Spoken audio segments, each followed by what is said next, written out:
Spider-Man PS4 is one of the highest regarded comic book games ever made and has led to 2 sequels with an expanding universe soon forming. But how did we get here? Back in 2016, we were graced with the first trailer for Insomniac's upcoming game and the hype train immediately started chugging. And we only had to wait 2 years for this masterpiece? 2 years is nothing! That's how long it took Infinity Ward to make 2 Call of Duty games. And after those 2 years were up, we got our hands on something we could have only dreamed of. A game that perfectly encapsulates what it's like to be Spider-Man.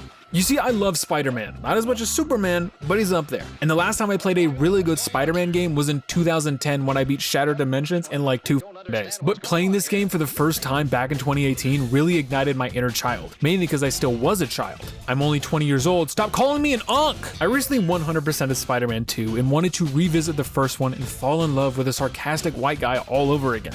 Before we get into this video, I'm on a journey to hit 100k by the end of the year, so if you're going to enjoy the video, please subscribe. Starting this game, the first thing you notice is how it all looks. If you know anything about my channel, you know how much I hate this super focus on realism and how I believe it is genuinely ruining so many games nowadays. But this game toes that line of stylized realism perfectly. During the morning, the buildings glow with a beautiful gold hue reminiscent of old comic books. During the day, it looks genuinely photorealistic at times, but at night, this game shines so well. My favorite time in this game, however, was when it rained. I love rain in games, and if I can, I always choose to play in the rain. Playing this game when it was raining brought me back to when I played the first Watch Dogs and just walked around admiring the rainy day look. What really lends itself to the beauty of this game though is its life and detail. The city is filled with civilians, and they're not the basic drag and drop civilians either. You can even find ongoing basketball games that are actually animated, and to a white guy like me, it was nice to sit back, relax, and finally learn a thing or two. The civilians walking through the city streets really bring a liveliness to this game that's usually missing in bigger titles. The stakes feel a lot more important when you spend the whole game swinging through the city streets absolutely filled with people. You're even able to stop on the road and say hello to them whenever you want. It's stuff like this that makes a game feel so special and really gets you sucked into the world over your playthrough. The detail doesn't stop at the street, however. Going up the buildings, the rooftops are just as detailed. Plenty of people in agriculture fill the rooftops, bringing so much to your swinging. Being able to see all these details while you're zooming through the city is the perfect addition to a game like this. The biggest reason all this works so well is because it isn't over detailed though. The developers knew they were making a Spider-Man game and didn't have to go crazy on detail. They spent just enough time on these assets to make the game feel detailed without taking up too much development time or space. The buildings and rooftops have a perfect balance of detail and simplicity, which lend themselves beautifully to an immersive experience while you're speeding through the city swinging. And swinging is the best it's ever been. In most other games, traversal is just how you get from A to B, but in this game, it is a third system of dopamine-filled euphoria. There are multiple points in the game where you are told to do side missions while you wait for the main story to update. What I did, however, was just swing through the city listening to Invincible music. Now, I just said that the reason the detail was perfect was because it wasn't over detailed, and the swinging is the exact reason for that. You see, in other games, you're usually zoomed into the detail. You spend a lot of your time moving slowly through the world, so a high level of detail is needed to build a truly captivating world. But in this game, you swing through the fight so fast that a lower level of detail isn't noticed due to the sheer speed that you traverse through the city. The only gripe I do have with the speed, however, is that it can seem very slow, especially after playing the second game. There were multiple points throughout the game that I just felt sluggish. Don't get me wrong, the speed was there, but it felt really lackluster when you had to traverse really long distances. Getting from A to B across a shorter distance felt amazing, but when you had to go like 3,000 meters away, you're gonna feel the length and girth of that journey. However, compared to most other Spider-Man games, especially the 2 I played as a kid, you suck. The swinging is absolutely unmatched. When I was younger, I definitely did enjoy these 2 games, but that was only because I was a child and a fucking idiot. But that's just the traversal. Let's talk about the real juicy shit in this game. Spider-Man's ass. The combat. Back in 2009, our eyes, hands, and special places were blessed with Batman Arkham Asylum, a game that defied all odds and reshaped the genre. But the important part of that game to this one is its free-flow combat system. Developed by an Adderall-infused Rocksteady development team, this system was a fresh take on combat, allowing you to freely flow through the fight, weaving in attacks and counters to never stop fighting. I still remember playing this game for the first time as a kid, being so enthralled with the combat that I could not get enough. And with all that being said, I'm so happy that Insomniac used this system, not only as a one-to-one copy, but improved upon it to fit Spider-Man's combat style. Don't get me wrong, Batman is fast. Hell, in Arkham Knight, he moves around like a hamster that just ate 17 seen Blue Chew and saw another goth hamster, but Spider-Man needs to be even faster. With the system that Insomniac used, they added web zips, plenty of gadgets, and a ton of suit abilities that really make the combat feel like its own. When I started the game, I noted that the combat felt very sluggish and repetitive, but over my playthrough with the more moves I unlocked and the better I got at the combat, I could feel the speed and creativity you had when fighting. The big issue I had with it, however, was that when you did slow down and fight, it was the exact same animation played over and over again. It's like the same 3 moves played every single time you attack an enemy, and it gets old very fast. And even worse than that for me was the slow-mo that absolutely plagues this game's combat system. After you complete a finisher or a combat encounter, the game enters super slow motion for way too long, and in my opinion it ruins the fluidity of the game's systems. But after all that blabbering on, I think it's finally time we talk about the best part of this game for me. The part that makes this game so memorable, and I think Insomniac crafted it with near flawless execution. A game's story is one of the most important things for me. Any game can make a good combat system or an engaging traversal system, but what takes real skill, real talent, is crafting an engaging and beautiful story that sucks you in and gets you to genuinely care about its individual characters and themes. There are parts of the story where I genuinely cried. I felt fear, I felt empathy, I felt sadness for the tragedy littered throughout the entire game. Talking about this game's story is going to take a while, and the whole time we discuss it, I want you to remember one word: grief. Grief is such a complicated thing. We've all experienced it. It's one of the few things that can unite us universally, our grief for what we've lost, whether it be an opportunity, a family member, a pet, or a friend. Loss is something we can all empathize with, and this game uses that in the best way possible. The game starts with one of my favorite openings to a comic book game ever. It would honestly be a really good start to the new Spider-Man movie, the more I think about it. Within the first couple of minutes, Peter has to choose between taking down Fisk and getting his rent under control. Of course, he chooses to help take down Fisk because he's fucking Spider-Man, but ignoring his rent actually has ramifications later, which has such a nice touch and had to have been one of my favorite missions in the entire game. After swinging through the city for a little while, we get our first combat tutorial, where we learn how to press 3 buttons over and over before we finally arrive at Fisk Building. You see it's called Fisk Tower, which doesn't remind me of anything. We scale the tower, relive one of Spider-Man's best comic moments, and finally reach the top where we meet roided up Lex Luthor. If this dude is in the new movie, he would've rocked Superman's shit. I actually love Fisk's design. I genuinely aspire to have as much drip as this man, and his voice actor is even better. Something about him irked me for a good minute until I realized it was the same voice actor as Thor in Marvel Rivals, which didn't throw me off at all for the rest of the entire fucking fight. The fight itself was pretty fun for a first fight. There weren't any crazy mechanics, but what was there was very nice. They absolutely nailed Kingpin's physicality. He even grabs your webs if you try to zip to him, which was a very cool touch. The fight does drag on a little too long for me, but the spectacle was something to behold, especially this early in the game. And trust me, the spectacle doesn't end there, but we'll get to that. After beating Vincent D'Onofrio, we head to our lab where we meet Otto Octavius. He's working on a prototype prosthetic arm, which I can think of one very important use for.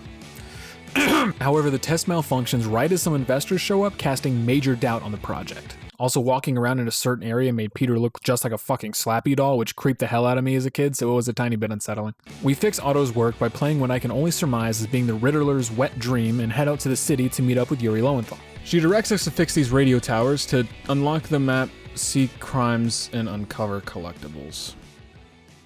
Ubisoft! I genuinely hate this mechanic in every game it's in. There's not a single game where I had to unlock these towers to see new shit on the map did I ever think, oh fun, more monotonous shit to do. But a crime does get revealed where we save this lady from some thugs and tell her that she should go to Feast. Now this lady is actually one of my favorite little details about this game. You can actually meet her later in Feast where her mood is significantly higher and even interacts with Peter. This isn't the only time you can see her either. She actually becomes a consistent background character, which I thought was such a nice part of the story that they really didn't have to add, but they did, and it makes it all the better. After saving her, we swing around the city and find this game's collectible. You see, I usually hate collectibles in games, like universally, but the backpacks in this game were a genuine nice addition, and them counting articles of Spider-Man's past was the perfect way to get me intrigued with them.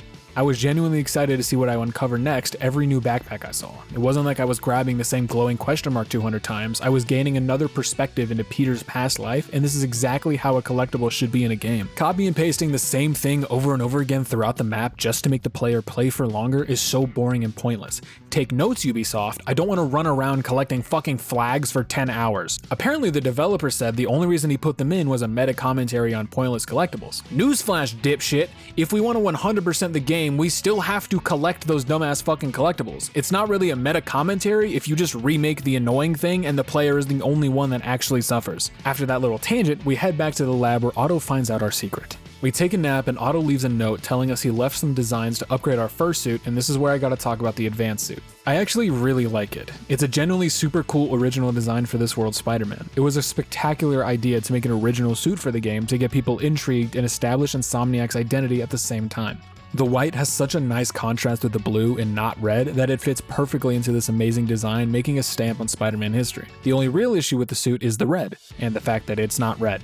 It's slightly hue shifted, so it ends up looking orange in a majority of shots. I mean, it looks really good at night, but that's about it. It is something they fixed in the second game though, but I have different issues with that suit. This would all be perfect, however, if they didn't absolutely ruin the suit reveal. Before the whole cool animation, you have to go to the suit section and select the suit where it shows you in plain view the entire suit, spoiling the super cool cutscene that happens right after. I swear when the game first came out, it wasn't like this. This game was better with Bubniak. Hashtag bring back fucking Bubniak. We take our new suit for a spin, dismantling a Fisk hideout, one of the game's many layers throughout the city. I like the hideouts because they have a genuine lore reason for being there, and they don't take away from the city as a whole. They fit perfectly into the city, and was another example of a side activity done so well in this game. After we take down the base, however, we get a call from our landlord. After a very embarrassing call, we swing through the Times Square in all of its recreated beauty. God, I can't wait to see Christopher Kimball's Wolf and of Sheep, or First and Last Day.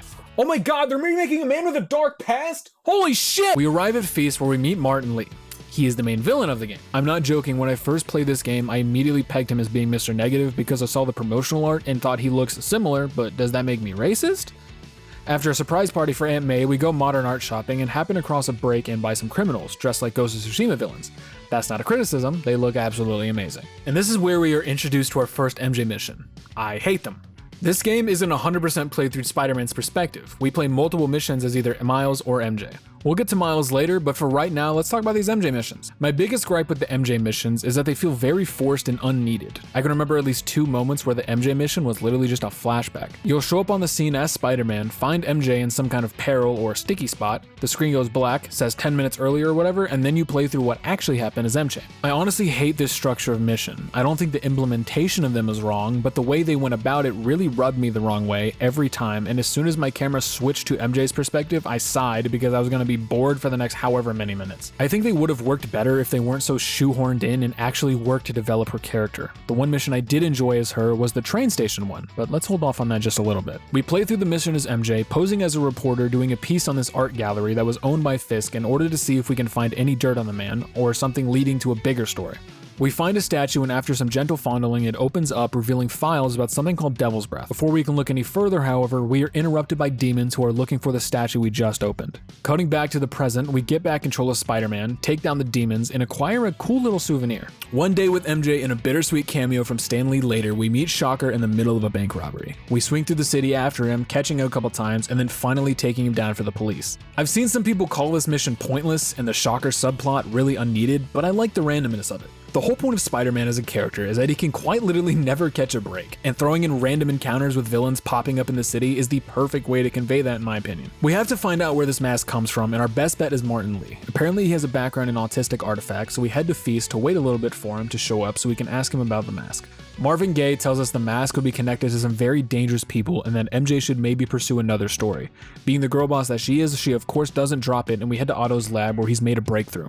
Right as we achieve something great, however, Mayor Osborn comes in and shuts down the whole operation. Otto says that without the grant money, he can't pay Peter, to which Peter says it's okay, what's a couple of dollars when you're changing the world? We get a call from Yuri, who tells us about a shipping yard that might lead to more information about this growing turf war. She also lets us know that we will be meeting up with a cop to help him out. His name is Jefferson Davis, and as soon as I heard his name, I was flooded with memories that made the next act of this game filled with dread. We uncover a bunch of arms that are actively being stolen by demons, and while in pursuit of one of the trucks, Jefferson saves my life. We head home to finally go to sleep, where we found out all of our stuff was thrown out and we've been evicted. My posters! We finally find our posters and crash on the couch in Aunt May's office, where she gives us money to help us out. We accept it and tell her we'll use it for a good cause. What she doesn't know is I'm going to spend it on goth mommy pillows. You have an addiction. No, I don't. I can stop whenever I want. Then stop. I don't want! We stop the demons from taking away Fisk's men reboot cards and experience one of the best spectacle pieces of this entire game. You have to chase down a helicopter that is swinging the magical school bus all over the city, causing a huge amount of damage. I was about to make a tower getting destroyed joke, but I figured it would be in poor taste. It was just like 9/11. We finally take control of the helicopter and have one of the best looking moments in a Spider-Man game. This scene beautifully transitions to Miles Morales' reveal, and we all head to the city hall to watch as Jefferson Davis is given a medal for his courage during the demon fight. And what happens next links back to that word I told you to remember. We are all gathered around happy, watching it as an amazing hero and an even better father is getting the recognition and celebration that he deserves when the best day of his and his family's lives quickly becomes the worst.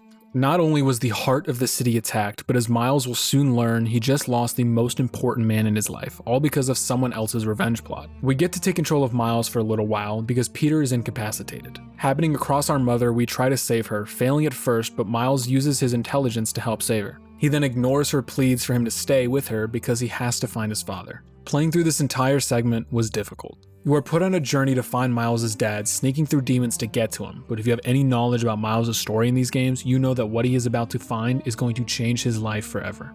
This is where the themes of grief in this story start to creep in. In this game, multiple characters have grief from losing a parental figure, all at different stages in their process and all processing it differently. It is evident that Uncle Ben in this universe was lost and was definitely important to Peter, but Peter has sat with that grief for a long time and learned to turn it into something positive, remembering him fondly and keeping him close to his heart. We meet Peter at a later stage in his life and he has matured. Many stories we've gotten with Spider-Man have taken place right when he loses Ben, so it's nice to see him later in his life after losing Ben. Seeing Spider-Man in a point in his life when he's able to remember the great times he had with Ben and how much of a good man he was. Hell, even thinking about it writing this is making me tear up a little bit. It's something that you don't really think about while playing, but the more I think and write about all of these different characters, it becomes more apparent how well these themes are shown and the contrast between each character. The difference between Peter and Miles in the story is that both lost the most important man to them in this life, but we get to see it at different times. Miles has just lost his father, and we get to see the journey from the beginning. Watching this funeral scene broke my heart. I haven't lost my father, but he is the most important man in my life, and the thought of losing him makes me feel so much grief for something I haven't even experienced. So watching Miles stand there, trying his best to keep his composure while they lower his father into the ground where he will be for the rest of eternity is heartbreaking. This is also where Miles and Peter meet for the first time, and the dialogue they have between each other is so human. I understand some people's gripes with Miles as a character, but he is easily my favorite character across the series. He's one of my favorite successors in comics, and the game is a perfect showcase on why he deserves to be Spider-Man. As a child, I was raised by someone other than my parents, and I lost them at a very young age, and watching Miles experience these emotions was like looking through a window into the past. Miles can barely look Peter in the eye, trying desperately to avoid feeling something because he knows that if he allows himself to feel for even a second, he won't be able to stand under the weight of the loss he just experienced. I remember shoving every emotion I had about what I lost down into a bottle and closed it off, and I also remember what happened when that bottle broke. 3 years after I lost my parental figure, I was in their old office and I saw a drawing that I made for them when I was a kid and I just fell to the floor. All those emotions I was bottling for 3 years hit me all at once and I couldn't move because the weight was too heavy. I understand that a lot of people try to separate themselves from art, or they stop themselves from connecting with it, especially when it comes to gaming. Hell, I was one of them, but with this becoming my job and wanting to express my true feelings about what I play to you all, I've done my best to allow myself to feel what this medium allowed me to, and I know I'm much better off because of it.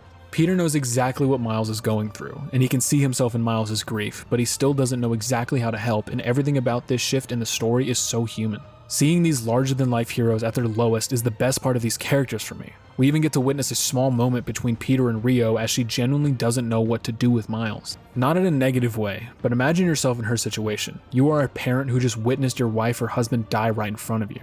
Now imagine your son was with you experiencing exactly what you just did. How do you be a good parent while still going through the same grief that they are? How do you be there for them? How do you stay their rock when at any moment you could crumble from the sadness that you yourself are feeling? After the funeral, we find a hideout of demons that we infiltrate and find plans for multiple attacks with stolen explosives. Uncovering this hideout leads us to another where we find an invoice from an auto body shop and at different demon hideout locations which now pop up as secondary layers. We are then introduced to a new enemy type that I will call Whiplash, and after defeating a wave of demons, we are introduced to Sable International, the most useless military force money can buy. I purchased the services of Sable International to protect me from the overthrowing of my government. Not only did they completely fail in this task and not prevent any harm, when I expressed my disappointment with Silver Sable herself, she called me pathetic and stepped on me. 8 out of 10. Apparently the mayor hired her and her team to protect him and take care of the demon threats sweeping the city. I don't know why he would hire them because they do about as good as a job as a platypus with no fedora on. After our encounter with Silver Samurai, we head back to Feast and let Aunt May know about Miles, saying that staying busy might help and we give May his mother's number. We then sneak into Lee's office to try and find a secret stash of Black Cat fan art, but all we find is some Devil Breath folder, another mask, and a lousy sword. Trying to leave Feast, we are interrupted by a man Lee corrupted by spraying him with some Dior Sauvage, activating the man's inner alpha male and causing him to attack on sight. This is where we get to see Lee's corrupting touch for the first time. It's a lot like getting touched by a goth woman in that it reduces you to your baser instincts almost immediately. After the scuffle, we then head to Otto's lab where he shows off his new Jerkinator 3000. It almost works perfectly, but it has a few kinks, so we have to hammer those out. I like to be degraded. What the fuck? Our next stop is actually an MJ mission, but I figured we would do together what I wish I could do during the game. In all seriousness, this main mission barely serves a purpose and really only sets up a side quest and shows us a blueprint for a new Taco Bell location, sponsored by Tombstone. Right after this slog, however, we have one of this game's perfect Spider-Man moments. Hey, it's your crime system thingy. Looks like a residential break-in. Charles Standish. That sounds familiar. Oh, Oscorp CFO. Wait, you don't think this has anything to do with Lee, do you? Sorry to cook and run. Did you just leave your clothes on the kitchen floor?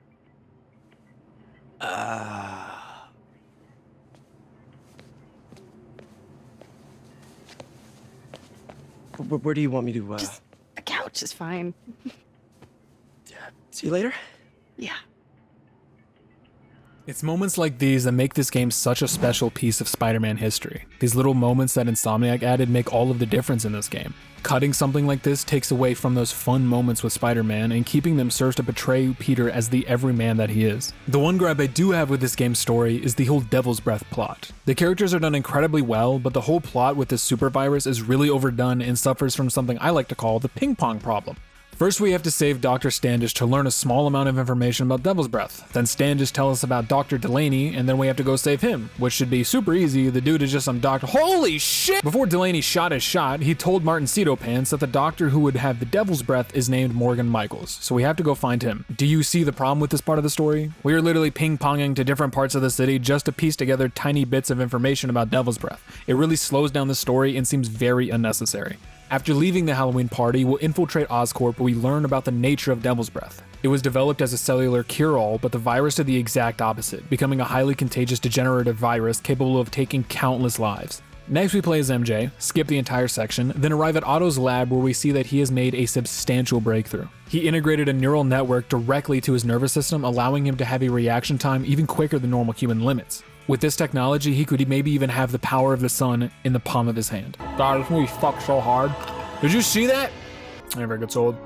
He just wanted to make the world a better place. We leave Otto to work on the arms a little more, where we happen across something horrifying.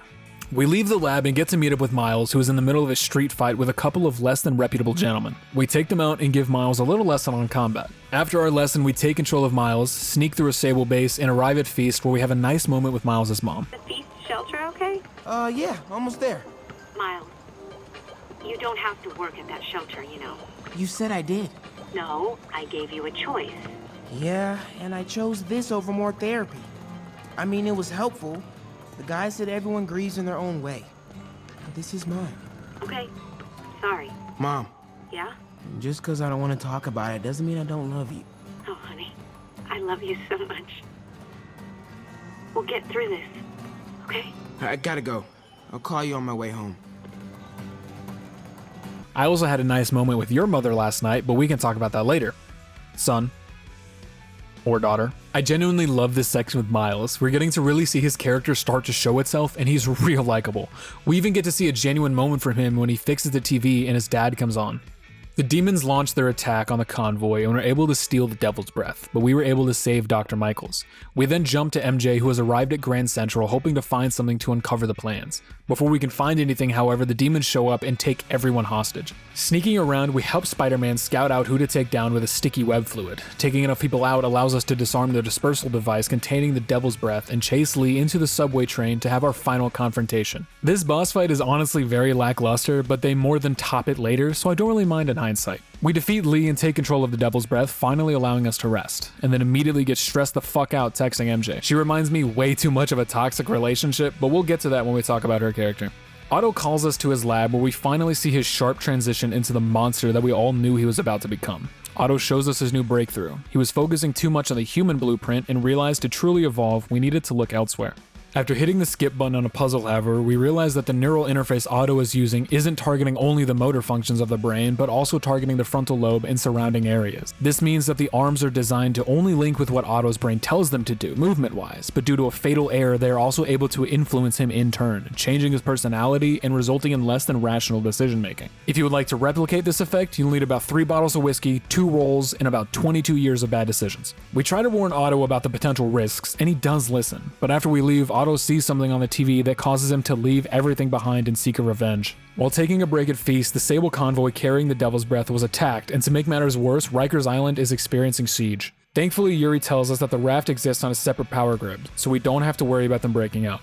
Until the raft fucking explodes, and then we have to worry about them breaking out. First one to deal with is Electro. We chase him through the facility where we happen across Rhino, and then immediately get grabbed by Scorpion, who throws us to the ground, allowing us to continue our chase with Electro, leading us to the roof where we have our big confrontation. What are we, some kind of Sinister Six? The Sinister Six took us out, allowing Otto to release the Gamer Girl gas on Times Square, infecting hundreds of people, undoubtedly spreading the disease throughout the entire city. Before we can even begin to worry about that, we have to get the city back under control. The Sinister Six has split up to take down different parts of the city.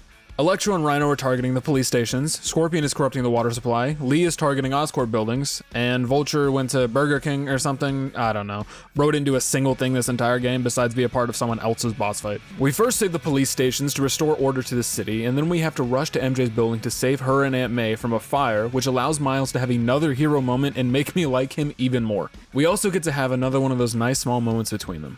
MJ, Ms. Watson, and I were just talking strategy. Strategy? That's right. The city is in danger. It needs our help. All of our help. All right, well, call the play, coach. Okay. Divide and conquer. Ms. Watson, we need an anti-serum for Devil's Breath. Oscorp's developing something, but there's no way they can keep it safe from Octavius and Lee. We need to find the cure and protect it. I'll chase down some leads. Miles, you need to be my eyes and ears at Feast. Anything goes wrong, call me.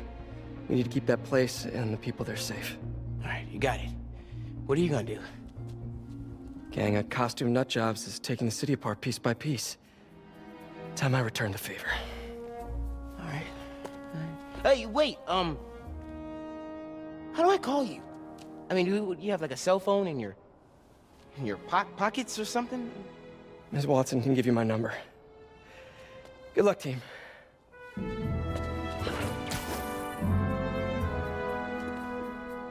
You have his number. Are you Spider-Man's girlfriend? That'd be so cool. Come on, Sherlock. Show me what you got in this water smorgasbord. I genuinely really like the dynamic between Peter and Miles, and love when they are heroes together. Just keep this fuck-ass character out of it. We arrive at Times Square to try and track Otto. Scanning some of the Devil's Breath residue, we locate his lair in a rooftop where we find out how he's gotten all of the villains to work with him. He's promised to settle Scorpion's debts, develop a solution to free Rhino of his armor, help Electro achieve his dream of becoming pure energy, cure Vulture's cancer, and give Lee what he wants most in the world: revenge. For what, you might ask? Don't worry, we'll find that out very soon. Reading Otto's plans, we see that Martin Lee is going to use something called Icarus to help with obtaining the Devil's Breath cure. Luckily, we can find Icarus right inside the lair. But it was a ruse. It was a red herring designed to get us in front of a bomb with a conveniently long fuse, allowing us to perfectly escape the lair unscathed, where we are immediately captured by Vulture and taken to our first big boss fight with the Six. And as usual, Electro's mechanics are pretty cool, and the Vulture is a giant pushover who serves more like a fly in your ear than an actual threat. Taking down both of them, we rest our eyes for only a second. Oh shit, my pizza rolls! Next up is Scorpion, who is still targeting the water supply. We arrive at the location where he injects us with what looks to be steroid-infused McDonald's Sprite, causing us to have an acid trip to rival how I felt in 2007 after partaking in certain actions. I actually really liked this encounter. Its imagery was done super well, especially the auto section where the pieces of islands are being held up by old prototypes of the arm. The only part I didn't like was the in-between set. It was just New York with a throw-up filter and an acid sea. It would have been cooler in my opinion if instead it was a city completely in ruins ruins, showing Peter's biggest fear of not being able to save everyone. We do make the antidote, however, and are able to escape the hallucination, also getting a glimpse of the best suit in the entire game. I would also like to mention this is the part of the game where I stopped dead in my tracks and spent an hour and a half with my friends solving this stupid Jindosh riddle in Dishonored 2 because we thought it would be fun. We were right, it was very fun. Getting back to the game, we stop at Feast to make sure everyone's okay, then take control of Miles, who is trying to find antibiotics to help the people at Feast. Halfway through our search, we unfortunately run into Rhino and Scorpion. Rhino hears us and starts searching, but we are narrowly able to avoid him where Miles happens upon a civilian getting pressured by 2 escapees. Miles does some G shit and knocks one of them out, scaring the other away. It was genuinely really cool seeing Miles use the lesson Peter taught him later on in the story. I enjoyed that a lot. We take back control of Peter, who makes his way to the docks to stop Rhino and Scorpion, where we have another boss fight with 2 members. I like this one more than the Electro Vulture one, but it still seems pretty one-dimensional, just because of the nature of fighting 2 different villains. I doubt you can actually make a cool and engaging fight against 2 villains who just showed up without making it too complicated or out of place, so for what we got, I didn't have much issue. Mainly because I knew the fight with Lee was coming up, and I knew that one absolutely fucks hard. But you know what immediately follows up this boss fight? Yay, another MJ mission. Woo! This mission does set up a lot though. It teases the military suit that is being developed by Oscorp, which is most definitely gonna become the Goblin suit.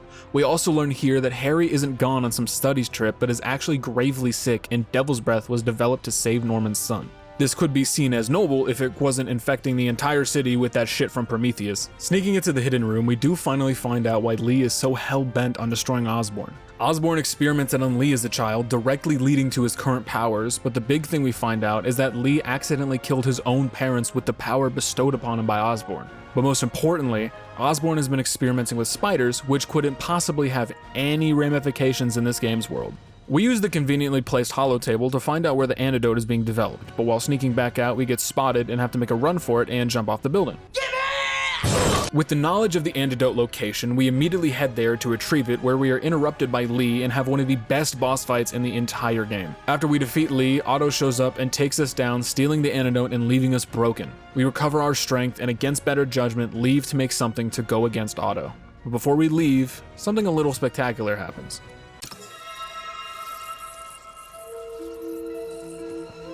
All right. No. No, that's not it.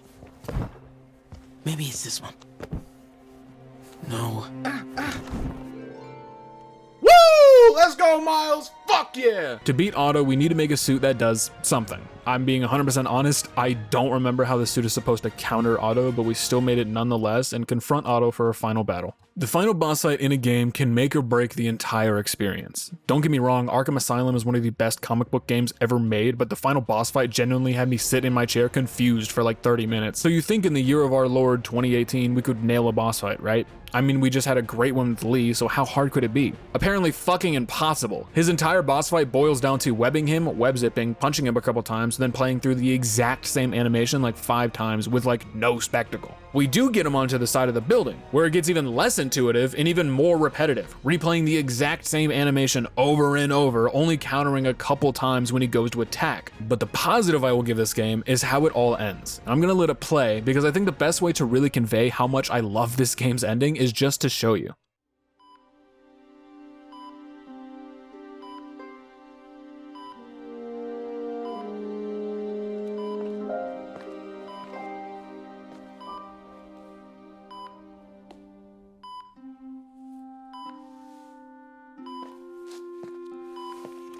It's still viable.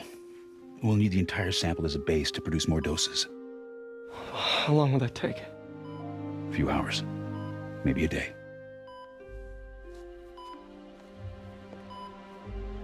What if we use it to cure someone right now? Then there won't be enough to cure the others.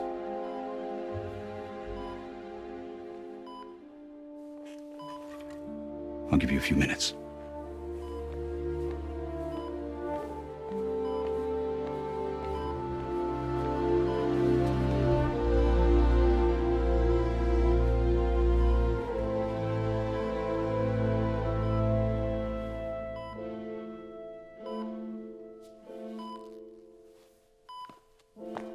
You're gonna be okay, ma'am. I've got the cure right here. Take off your mask. I want to see my nephew.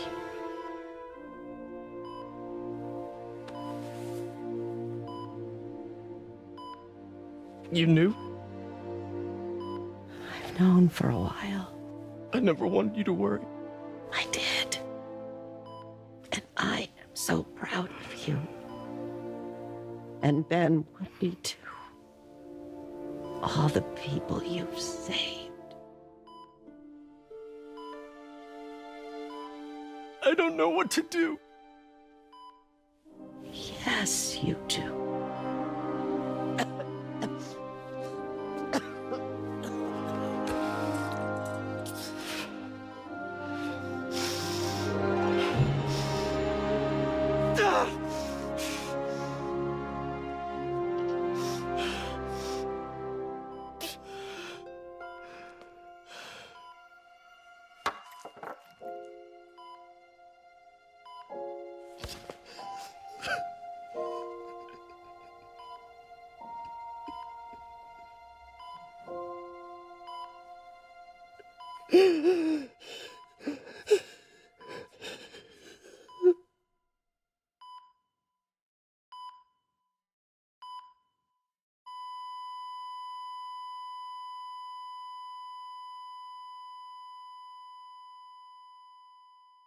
It's not often that a game's ending impacts you the way this one does. Peter does everything he can right, and in the end still has to choose between saving everyone or saving the woman who raised him. His last remaining parental figure is lying beside him dying, and he can't save her. No matter how much he wants to, he knows that he has to be the hero, ultimately making the hard choice, saving everyone and having to hold May as she dies and Peter loses his mother. Every time I play this game and sit through this cutscene, I always cry. Does that make me a pussy? Yes, but I lost someone who filled May's role in my life, almost the exact way Peter did, and it always brings up those memories and reminds me why gaming is so important. We are allowed to play through these games and experience these events for ourselves. We aren't a witness to these events like we are in a movie, we are a part of them. We learn to love these characters over a playthrough, and when they die, we lose something right beside the character we control. Now that we've finished the story recap, I want to talk about what makes this game's story special. The characters. Each character in this game plays a role and has a layer of complexity that perfectly lends itself to a beautiful story. Except Vulture. I figured we'd start with the main character himself, Peter Parker, also known as Spider-Man. Holy shit, Peter Parker's Spider-Man? We meet Parker at the perfect time in his life for a Spider-Man story. He's been Spider-Man for years already, and when he's not saving the city or changing the world with Octavius, he's struggling to pay his rent and getting kicked out of his apartment. Peter Parker as a character is best in my opinion when his life is looking up, but he's still struggling with something. Whether it be his relationships, his job, or struggling with balancing Peter Parker with Spider-Man, because whether he wants to admit it or not, he can't stop being Spider-Man. Every second he's not wearing that mask, someone needs saving, but he can't handle everything, everywhere, all at once. Throughout his life, the universe always seems to throw him a left hook when he's blocking his right, never allowing him to be on a solid foundation, which is something we can all relate to, especially around his age. For many people, Spider-Man is their favorite character, and I believe that has to do with how relatable he is as a hero. He doesn't have the perfect life that many other heroes have. He's just a kid trying to do the right thing, even when he would probably be better off leaving things alone. Peter Parker gives us all someone to aspire to, someone to see ourselves in when we are going through a tough point in our life or struggling with an impossible choice. And this game perfectly encapsulates that. Parker has to make very difficult decisions throughout the game, and sometimes he screws up, and by the end of the game, he has to make the hardest decision any of us could imagine. And personally, I don't think that I would make the same one he did. Before we move on, I do want to talk about the controversy surrounding the face model change between the original game and the remaster. I usually try to have an optimistic outlook and try to see the bright side of things, so I tried my best to find all the positives about this change. And they are non-existent. What the fuck, Insomniac? Why would you change Bubniak? He was genuinely perfect for the role and had such a beautiful performance with genuine facial depth. When Otto is testing the arms, you can see in Bubniak's face the worry behind the smile. While the PS5 Peter looks like me the first time I watched Transformers. I even rewatched the final cutscene from the PS4 version, and yeah, I'm 100% right. He looks so much more emotional than the new one. And my biggest gripe with this change is his actual face. This is not a dig on John Bubniak at all either, but he is that perfect balance between good looking and straight up average dude. Like, don't get me wrong, Peter Parker should be hot. He pretty much always is. Case in point over here. But Ben Jordan is way too perfect looking. I mean, yeah, you go, dude, but Bubniak embodied that everyman look where Jordan looks like he's been chewing gum since his dad took off the rubber with his mom and said, fuck it, what are the odds? The only saving grace is that the new face model is named Ben, which is admittedly pretty cool, but that's about it for the positives in my opinion. And this is not a dig on Ben Jordan either. I think he's a fantastic actor, but it just wasn't the right change for a game like this. But you know who does look great in this game? Miles fucking Morales, baby. Hell yeah. Miles' character in this game has got to be hands down my favorite in this entire series. Yes, I said series. I think he knocks it out of the park in every game, except for this yee ass haircut he had in the second one. And that ugly ass suit, take that shit off! But seeing his origin was so perfect, and I think making him become Spider-Man at this time in Peter's life is perfect. Miles should not be introduced into Peter's life until he is around 23 to 25 and has been very established. Yeah, to all the people wanting Miles to be in Brand New Day, you can go fuck yourself, and I thank God every day you guys are not in the writer's room. Miles is one of my favorite legacy characters, probably only being rivaled by Dick Grayson, which is a high-ass bar, so that tells you how much I love this dude. Getting to watch his development in the background of this larger-than-life story that was unfolding was one of my favorite parts of this entire game. Him learning from Spider-Man how to stand up for himself and then using that lesson to save someone else, him getting bit by the spider and then him revealing his powers to Peter only for Peter to reveal to Miles that he is Spider-Man, is one of the nicest moments in gaming and always puts such a big dumb smile on my face every time I watch it. His missions also worked a lot better than MJ's for me. I think it has to do with him not knowing Spider-Man and just being a regular kid in the story, but still trying his best to do the right thing, which is exactly what it means to be Spider-Man. The way Peter and Miles play off of each other in this game is so well done, and it's really nice to see that even though Miles just lost his father, he's able to find family in the people at Feast, especially with Peter even before he found out who he was. There is the issue about him being a black character. My stance on this is that if you think it's an issue, you're an issue, and you need to go outside. I can smell you from here. Aunt May is also integral to the plot, serving as Peter's final living parent and being a guide to Peter as he juggles his personal and professional life. She's there throughout the story to pick Peter up when he's down and help him back onto his feet. Spending time with someone like Aunt May throughout this game was such a nice thing. She teaches us not to be so hard on ourselves, and when things get tough, it's okay to lean on the people closest to you. Because that's what they're there for. Was a friend you can't lean on in the hard times, or a parent you can't confide in when you're scared of what comes next. The way Aunt May is portrayed in this game gave me genuine hope, and when she was ripped away from us, it hurt all the more. Playing this game again for the video, it became clear to me that she is by far my favorite adaptation of Aunt May in any media. She's a perfect mother figure and a perfect antidote to the Parker pride. Alongside May at Feast is Martin Lee, one of my standout favorites in this game that I genuinely wasn't expecting to like as much as I did. I think the best part about Martin for me is that you can tell that he is genuinely not putting on a charade when he runs Feast. The man is a good person deep down, but the grief of losing his parents has literally corrupted him and supercharged his hatred and need for revenge against the man he deems responsible. I always love this type of character more than the generic evil bad guy using a good guy persona as a cover, meanwhile the entire time he's literally just a shitbag. Every interaction you have with Lee, you can see the good that is inside him, and especially how much he cares about May. From the surprise party he throws or the genuine note he leaves behind for her, it's evident he truly cares for her and the people at Feast, which, spoiler for the second game, perfectly sets up his redemption in the third installment. I've been saying for a while that we really need some genuine evil pieces of shit for villains in movies, because we keep getting redeemable, likable villains. But that doesn't mean I hate when villains are good people. In the case of Lee, it is done so well that I couldn't see it being any other way. Trying to replace him in the story with someone like Norman Osborn as Goblin or Carnage wouldn't work at all for the type of story they're trying to tell here. Using a villain that is haunted by the death of his parents is a perfect contrast to Peter. Pitting a villain who can't let go of his parents' death up against a hero who has learnt to let go and move forward with the people in his life that do matter is a beautiful symmetry that I couldn't help but appreciate. But the most important man in Peter's life at this moment in time is Otto Octavius. I see Otto's role in this story as Peter's father figure. He is the man that Peter looks up to, a mind that can rival his own with the will to change the world. Knowing even the slightest about Spider-Man, you know exactly where his character is going. Some people would see this as a negative. Knowing that the main father figure of the story will become the villain can be seen as a negative by some people, but to me it serves as a really strong positive. Even though you know where his story is heading, you can't help but get attached to his character. Insomniac makes him so likable that you can't help but hope for the best, all the while feeling the dread of the inevitable, completely unable to stop it. The arc for Otto in this game mirrors the one in Spider-Man 2, which is one of my favorite ways to portray Otto. Making Otto Peter's third father figure in his life and having Peter have to watch as the man he looks up to and admires turn into another villain he has to stop adds so much connection to the relationship and makes it all the more personal when they inevitably fight and Otto reveals that he knew who Peter was.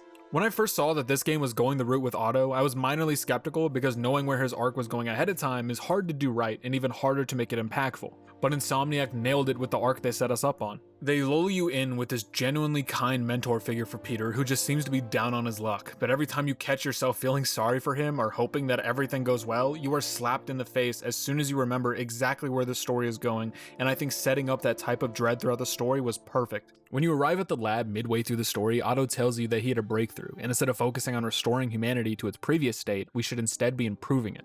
As soon as I heard those words, I knew exactly where this was headed, and I played the next couple of missions with just a sadness because the mentor I grew to be attached to through this game was headed down a path that I could do nothing to prevent. It's a lot like having a family member or friend take actions that you know will directly lead to their downfall, and there isn't anything you can do to stop it, because you know they won't listen and you are forced to sit there and watch as someone you love ruins their life. Throughout the story, you clearly see that Otto's pride is what's holding him back. He refuses to work for Norman and continue his work, even though he would have near unlimited resources and would truly be able to change the world. You learn that Otto is actually half of Oscorp, which is a very welcome change in my opinion for this universe. Apparently Osborn became obsessed with genetics and started to conduct experiments that were less than ethical, causing Otto to leave. During this conversation, Otto even teases what happened to Lee. Leave?